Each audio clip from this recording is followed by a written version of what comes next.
नमस्कार। इस वक्त नीतीश कुमार को लेकर एक और बड़ी खबर आ रही है, लेकिन उससे बड़ी खबर आपको बता देते हैं कि अब की बार कहा यह जा रहा है, इस बात की चर्चा बहुत तेजी से चल रही है कि एग्जैक्ट पोल तो नहीं आया, लेकिन उससे पहले रेलवे मिनिस्टर को लेकर कोई चौंकाने वाला नाम सामने आ चुका है।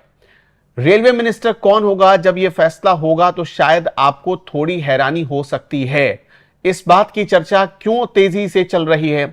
क्या अश्विनी वैष्णव इस बार रेल मिनिस्टर नहीं बन पाएंगे? अगर वो नहीं बनेंगे तो कौन बनेंगे, और ये चर्चा शुरू कहां से हुई, हम इसी को समझने की कोशिश करेंगे। पंकज जी, अचानक आपने भी एक पोस्ट देखा होगा कि रेल मिनिस्टर को लेकर एक नई चर्चा, अभी सरकार बनी नहीं है, कौन जीता कौन हारा ये तय नहीं है, लेकिन रेल मिनिस्टर को लेकर चर्चा क्यों हो रही है? देखिए, नीतीश कुमार आए हैं दिल्ली, प्रधानमंत्री से मुलाकात कर ली, गृह मंत्री से भी उनकी मुलाकात अभी पता नहीं खत्म हो गई, लेकिन अभी जारी थी जब वीडियो बनाने हम बैठे थे। तो जब नीतीश कुमार आके प्रधानमंत्री, गृह मंत्री और वहाँ के राज्यपाल से मिल के आए हैं, तो जब मिलते हैं ना तो चर्चा होती है कि क्या होने वाला है। ऐसा तो नहीं है कि नीतीश कुमार इस्तीफा दे कहीं गवर्नर बन जाएंगे, या ऐसा तो नहीं कि वो केंद्र में आ रहे हैं, या ऐसा तो नहीं है कि वो पद खाली करेंगे और बिहार का सीएम पद किसी और को मिलेगा। तो ये देखिए, नीतीश कुमार बहुत श्रीड पॉलिटिशियन है। वो जब पलटते हैं ना तो उसके 1 घंटा पहले तक किसी को पता नहीं होता है कि पलटने वाले हैं। और ये कयास लगाना कि वो इनको ये मिनिस्ट्री मिल जाएगी या इस मिनिस्ट्री की डिमांड की है उन्होंने, ये सिर्फ गेसवर्क है। क्योंकि देखिए, 3 आदमी मिल रहे हैं, नीतीश कुमार प्रधानमंत्री से मिल रहे हैं, नीतीश कुमार अमित शाह से मिल रहे हैं। मुझे नहीं लगता तीनों में से कोई ऐसे बचकाने पॉलिटिशियन है जो किसी तरह बात लीक होने देंगे। और दूसरी बात कि वो एक कमिटमेंट कर देंगे कि हम आपको ये दे देंगे। हाँ, ऐसा अभी तक हुआ ऐसा नहीं करेंगे। और रही बात रेलवे मिनिस्ट्री की, आप बात कर रहे हैं, क्योंकि वो रेल मिनिस्टर रह चुके हैं और गैसल ट्रेन दुर्घटना के बाद उन्होंने इस्तीफा दिया, तो लग रहा है कि भाई चलो रेलवे मिनिस्ट्री उनका एक प्रेफरेंस हो सकता है। मुझे ऐसा बिल्कुल नहीं लगता। मुझे नहीं लगता कि अभी फिलहाल, जब तक कि फाइनल आंकड़े नहीं आ जाते, किसी तरह मिनिस्ट्री पे बातचीत हो रही है। वो आए हैं किसी और मकसद से, जो कि मैंने पहले बोला, बिहार की राजनीति को लेके चर्चाएं चल रही कि ये मिनिस्ट्री मांग लिया, वो मिनिस्ट्री मांग लिया। आपके हिसाब से उनके इस्तीफा देने में कितने घंटे का समय बचा हुआ है? अभी फिलहाल नहीं दे रहे हैं। और जब बीजेपी की तरफ आए थे, एनडीए की तरफ, तो उसी वक्त एक प्रोग्राम बना था, मैं बता रहा हूं आपको, और वो प्रोग्राम ग्रेजुअल चलेगा।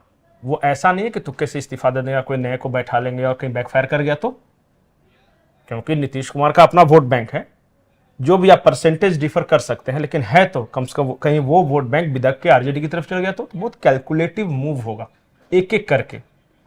वो ग्रेजुअल 2025 में विधानसभा चुनाव होने हैं, उसके 3-4 महीने पहले आपको कुछ फाइनल कंक्रीट दिखाई देगा। हाँ, फिलहाल लोकसभा चुनाव के बाद क्या होगा, उसके लिए माहौल तैयार किया जाएगा, जमीन जो तैयार की जाती है, जमीन गर्म की जाएगी। एक जो मैं इंपॉर्टेंट बात बोल रहा था कि रेलवे मिनिस्ट्री, मुझे नहीं लगता कि अश्विनी वैष्णव को अभी बदला जाएगा, क्योंकि बहुत सारे काम हो चुके हैं, बहुत सारे काम अंडर प्रोसेस है। वो टेक्नोलॉजी से जोड़ने का जो उन्होंने काम किया है रेलवे मिनिस्ट्री को, मुझे लगता है कि अगर 4-5 बेस्ट परफॉर्मिंग मिनिस्टर्स में आया जाए तो एस जयशंकर, नितिन गडकरी, गृह मंत्री के बाद अश्विनी वैष्णव वगैरह का नाम आएगा, 1-2 और होंगे। तो अपने टॉप 5 जो कोर टीम है, उसको मोदी जी ऐसे ही एग्जिट पोल के आधार पे चेंज कर देंगे और कोई बात करके चला जाएगा, ऐसा नहीं है। मुझे ऐसा नहीं लगता एटलीस्ट। और ये जो बातचीत हुई है वो लंबे पॉलिटिक्स को लेकर बातचीत हुई है, कुछ परिवर्तन होना है बिहार में। इस वक्त सारे जितने भी रीजनल पार्टियां हैं, जितनी पार्टियां हैं, उनके जो मुखिया हैं, जैसे नीतीश कुमार भी, एक ब्रेकिंग न्यूज बता देता हूं पहले। हाँ, 6 तारीख को बीजेपी के सभी सांसदों को दिल्ली बुलाया गया है। उससे पहले 5 पन्नों का एक फॉर्म दिया गया है उनको भरने के लिए। बहुत सारे उसमें क्वेश्चनायर हैं। जो फॉर्म भर के आएगा और जो ऑर्गेनाइजेशन से जो फीडबैक आएगा, उसमें शॉर्टलिस्ट किया जाएगा कि कौन प्रोबेबल मिनिस्टर्स हो सकते हैं, और उस शॉर्टलिस्टेड नाम को लेकर तब बैठेंगे ये सब। तो अभी टाइम है। अभी तो बीजेपी वाला फॉर्म ही गया है, सारे सांसदों को जो लड़ रहे हैं चुनाव, वो जीते या हारे, उनको फॉर्म भरने के लिए भेजा गया है। हाँ, उसमें एक बात और है, चुनाव लड़ने के दौरान आपको संगठन से कितना हेल्प मिला, कौन आपके लिए पॉजिटिव था, कौन निगेटिव था, ये भी लिख के भरना है। ये बहुत बड़ी बात है। फुल फीडबैक रखना चाहता है जो शीर्ष नेतृत्व है अपने पास।